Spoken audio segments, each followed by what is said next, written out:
need to know what I can do for myself when I'm in an environment where whatever is going on doesn't feel healthy or provide peace for me.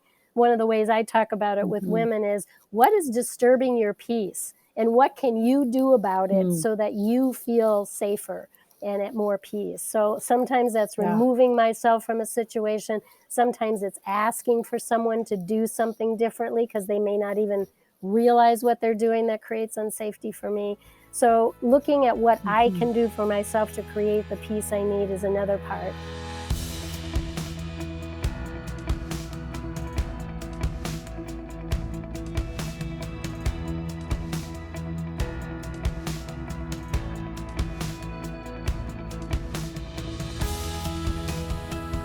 Welcome to the Faithful and True podcast. We're coming back to you today to continue the series that we started last week with Debbie Laaser and Beth Miller as our guests, together, of course, with our host, Dr. Greg Miller. Greg, great to see you as always. And we're here to continue the conversation about safety. Absolutely. And so we began our time just kind of talking in general principles about safety, the significance of it, various ways that we try to create it. And in this particular podcast, we want to break it down a little bit more specifically to the population that we deal with almost exclusively, and that's men who have struggled with sexual addiction and their wives. And Deb alluded, and Beth did too, to this idea that this violation of safety that comes through the addiction is such a significant issue for the wives. So we just want to talk about, for the wives that are listening that have been betrayed, what is the role of safety for them moving forward? What can be helpful? And what could be some good next steps for them? Do you want me to start, Beth? Or let me say this. What if I read a question that I think comes to us frequently, and then I'll have you answer first. Okay.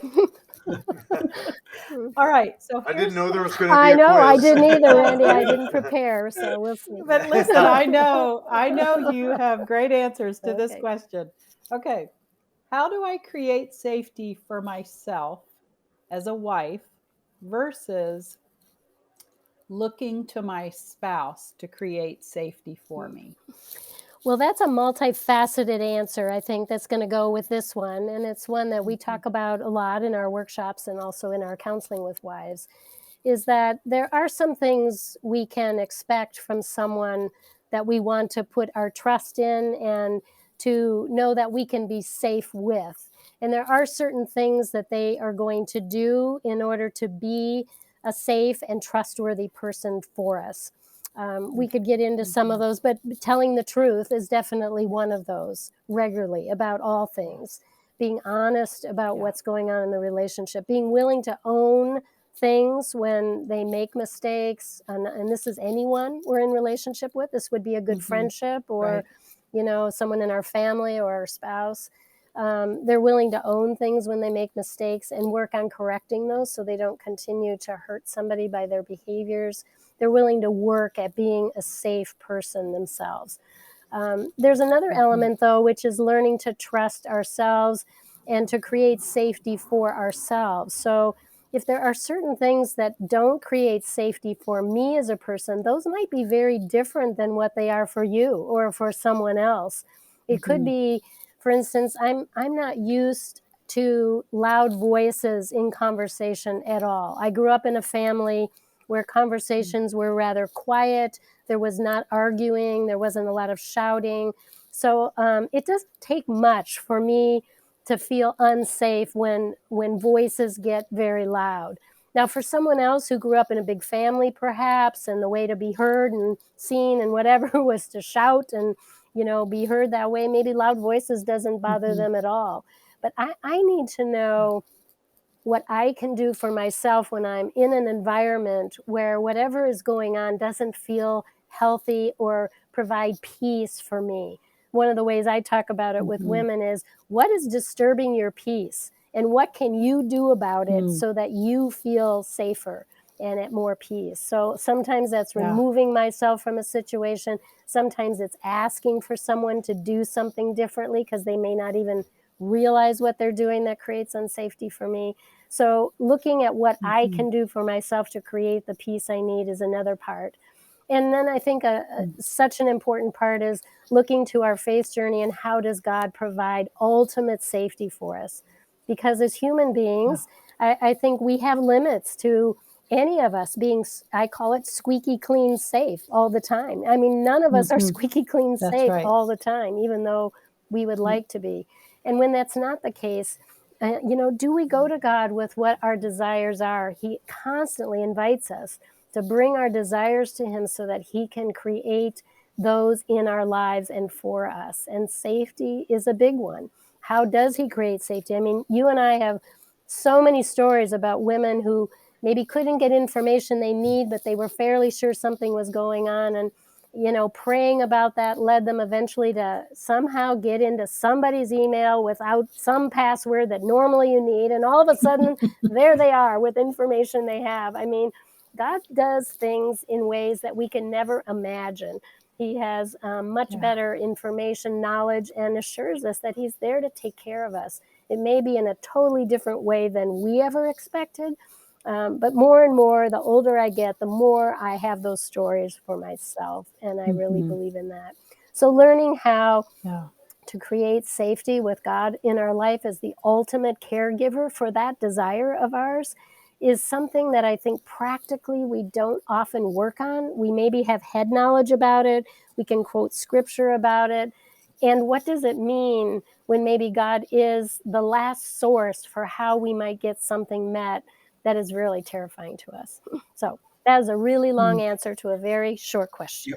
Well, one thing I want to highlight that I think is so significant is that idea of asking for what we need to create safety versus assuming that somebody else knows. And I know that for Beth and I, we're getting better at that. But I began to realize there were some things that I needed, and maybe I assumed that Beth would know them. Maybe I assumed everybody created safety the same way. And so when I began to say this would be helpful if in this context you would also do this, then she had the capacity to do it. But that assumption that, oh, my spouse is just going to know this, or the assumption everybody's like me, ultimately isn't helpful. So Beth, how would you answer your own question? Thank you, Greg. Well, so Deb, I want to go back to what you said. I love that idea of what's disturbing your peace.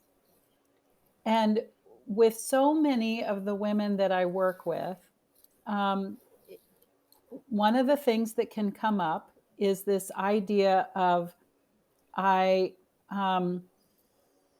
sense, she might say, my sense is that my husband isn't doing enough work, or he's canceled therapy sessions, or I'm seeing some old behavior, even if it isn't the sexual acting out, but I'm just seeing some old behaviors that are concerning. I think what we tend to think initially is that if what's disturbing my peace is what's happening in his hoop or not happening, the place to go is over into his lane, or as we say here at Faithful and True, into his hoop.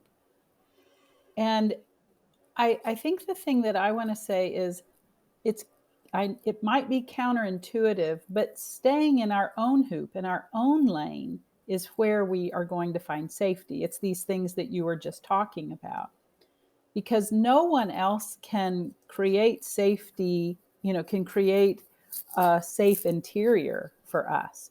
They can do things that are safer for sure. But I think, Greg, what you were just saying is really important, that from our own lane, our own hoop, that's where we're learning to name, here's some things that I'm aware of that I need to feel safe. And then, of course, the question comes, well, what if those things don't happen? What if our partner isn't willing or isn't capable of doing those things? Well, then we have to discern for ourselves, all right, what are my choices as a result? Do I need to change, my code of conduct of how I'm going to respond if they aren't willing or are unable to meet those needs? But ultimately, one of the real privileges as an adult is knowing I get to create safety for myself in healthy ways. And it's not dependent, like I'm not just, up a paddle without a creek if my partner isn't doing things that feel safe. And I think that's really important. Yeah. Mm-hmm. Yeah, I really Or up a agree, creek Beth. without a paddle. Out of paddle. We knew that it was Did I the say other it the way wrong around. way? Oh, You thank That's did, someone but who's we got thinking, it. you're thinking very deeply. Momentary dyslexia, sorry. Yeah. I fell out of the Yeah. canoe on that one. Yeah. Yeah. Well, Now I forgot what I was I going to think say because language, go ahead.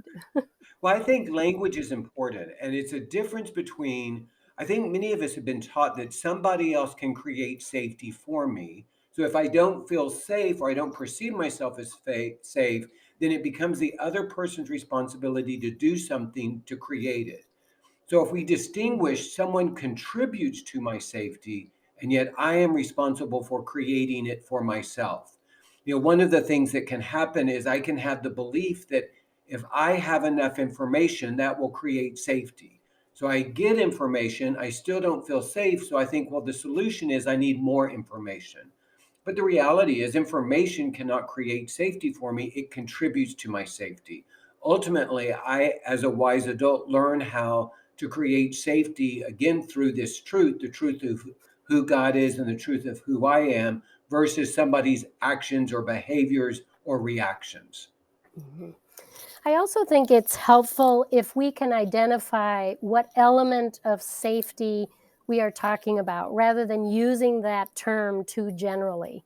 A lot of times I think I hear wives using it so often that their spouse doesn't really know what they're talking about. When you use that example, for instance, Beth, that I'm worried that you're not going to counseling anymore and you're not really in a group and I don't really see you contributing to any kind of a journey of recovering for yourself.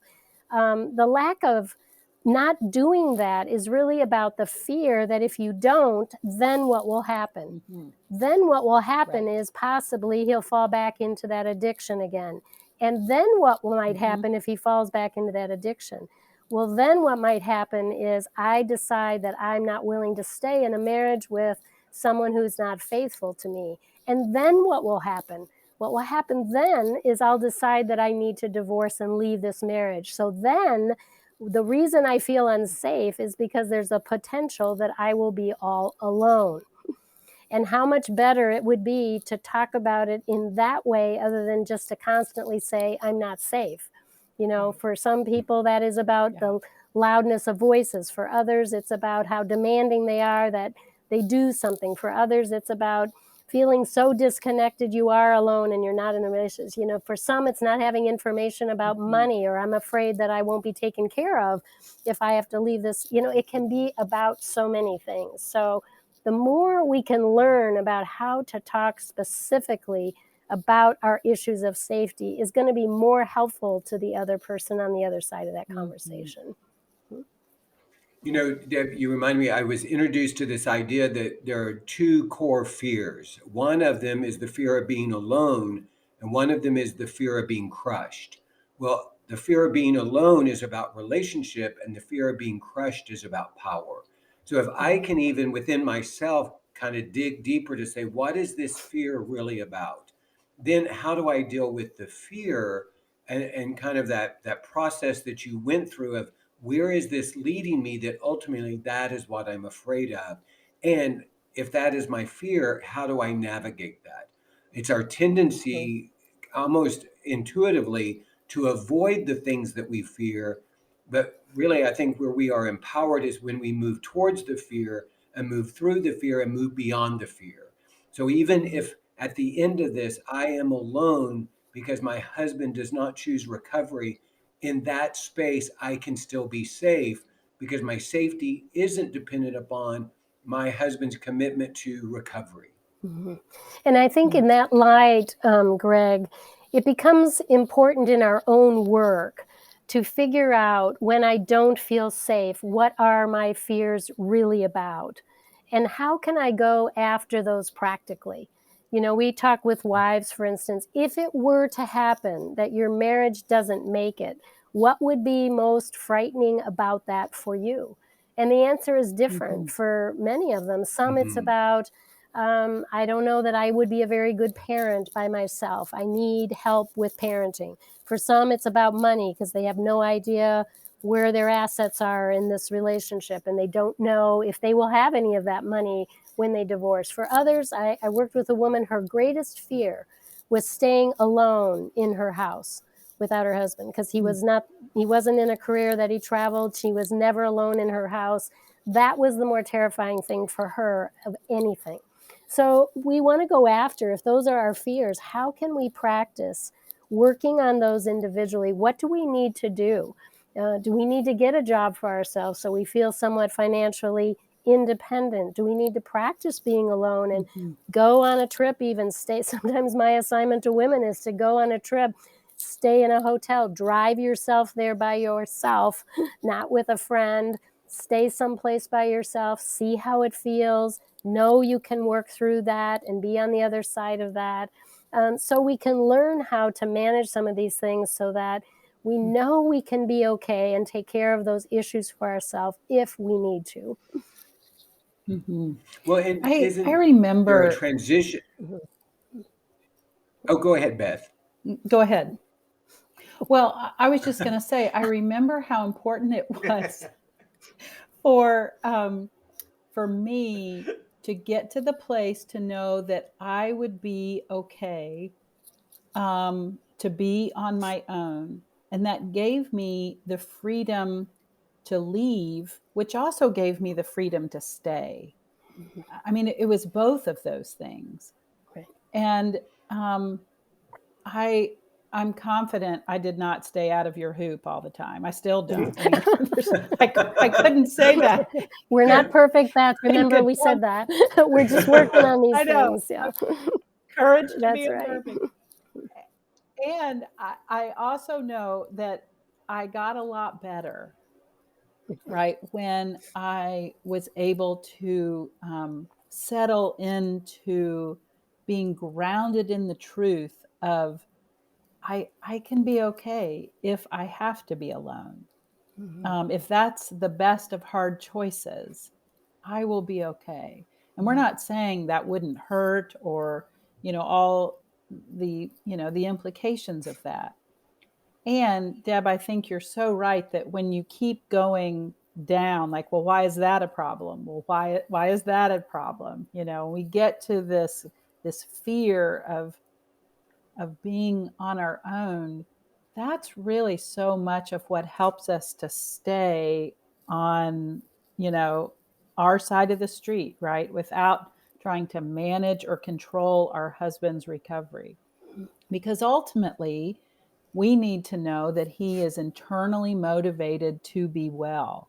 That's one of the things that contributes to safety. Not this is going well because I'm over there managing it and controlling it.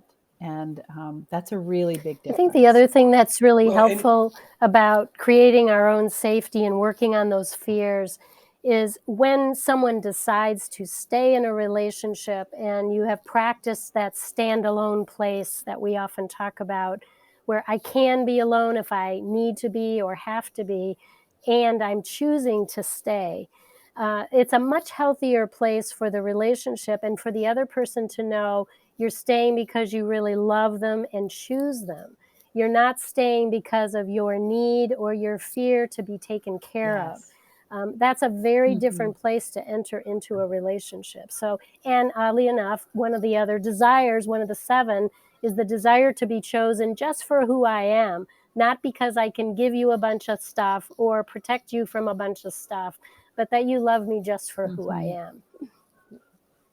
Well, I think one of the things a lot of the men that I work with may struggle is if their sense is their wife is staying and yet it's out of obligation, that this is what they have to do, that they don't have other options. And that doesn't create this sense of being chosen and desired. It's more of a function of some sort of contract that was created. And that can be a very difficult place for both of them.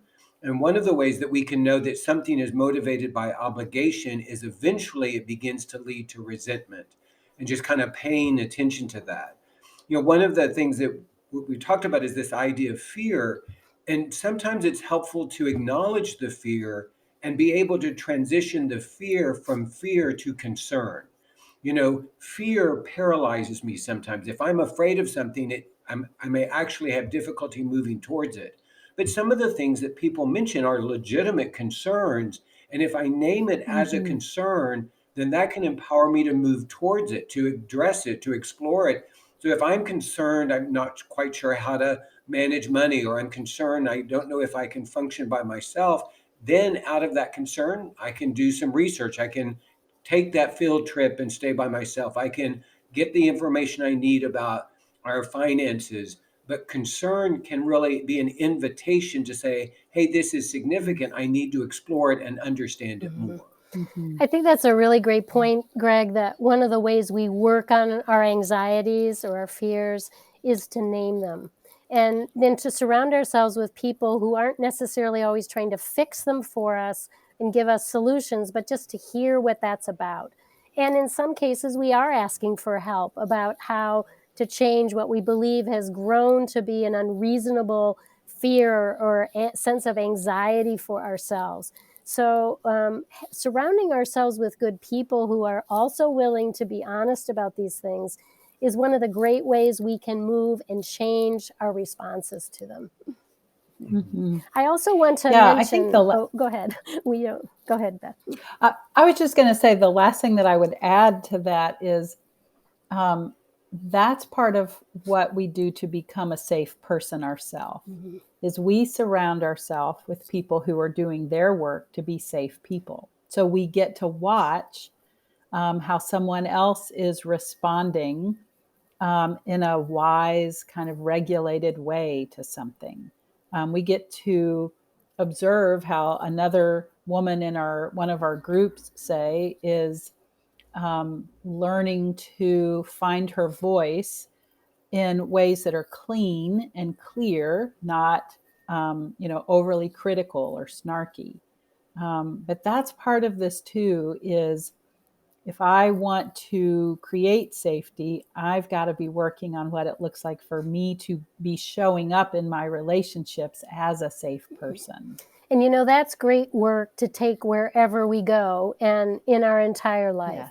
Yes. It's a goal for being well that really has nothing to do with our recovery with our spouse in sexual addiction. I mean, ideally, we're all working towards that, to be a safer person for others.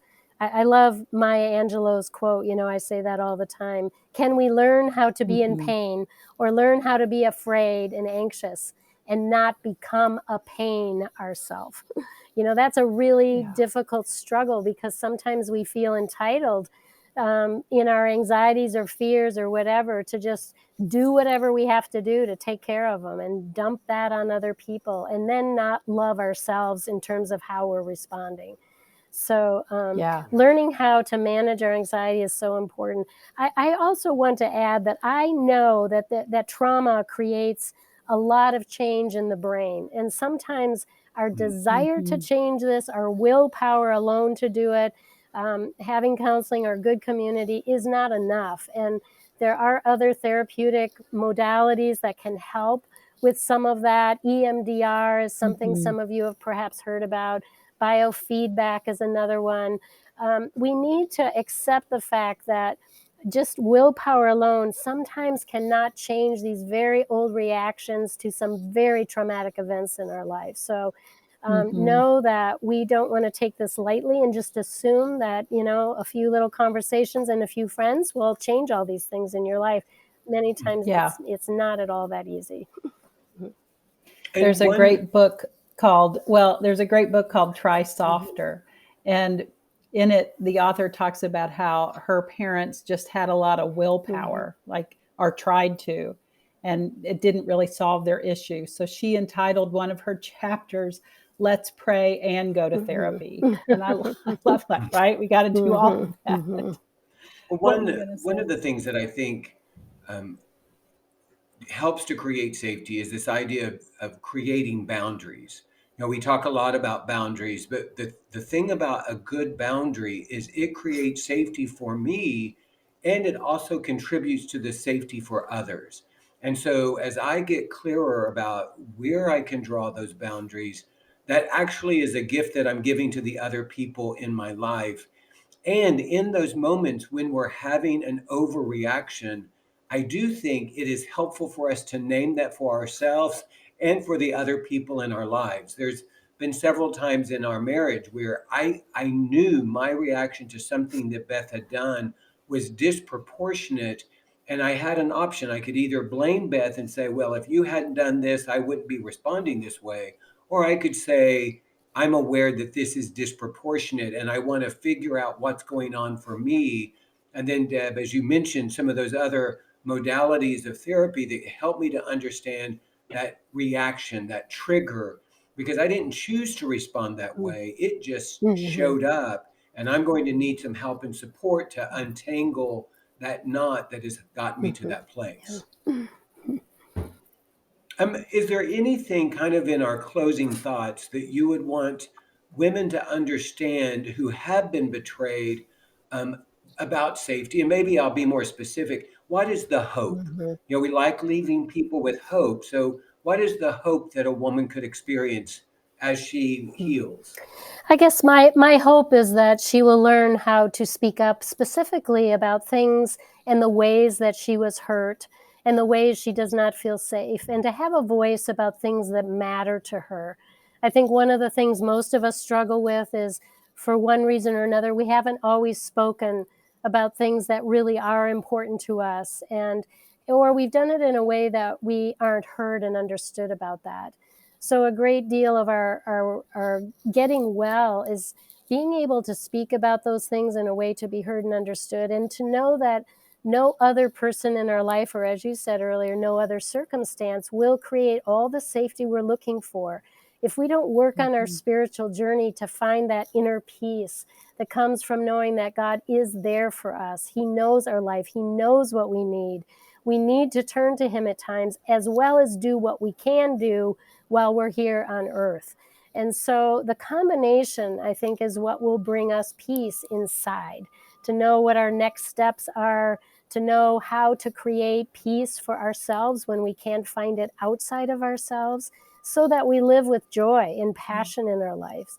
And that's what I think I hope for the women that we work with here. Mhm. Great finishing thought. Thanks for that. Hey, Beth and Deb, thanks so much for joining Greg and myself today on the Faithful and True podcast. We, as always, enjoy having you, and we know that our listeners are going to really benefit from today's message. We hope that anyone who is out there who is looking for help, that faithfulandtrue.com is a great resource for you to come to. We have the Men's Journey Workshop, which we offer every month for men who are struggling with sexual addiction. On a quarterly basis, we do the Women's Journey Workshop, and also on a quarterly basis, we do the Couples Journey Workshop. If we can be of help to you, we invite you to visit the website and look into those intensives. Until we join you again next week, we'd like to thank you, and we hope that the coming week will be filled with many blessings and with great vision.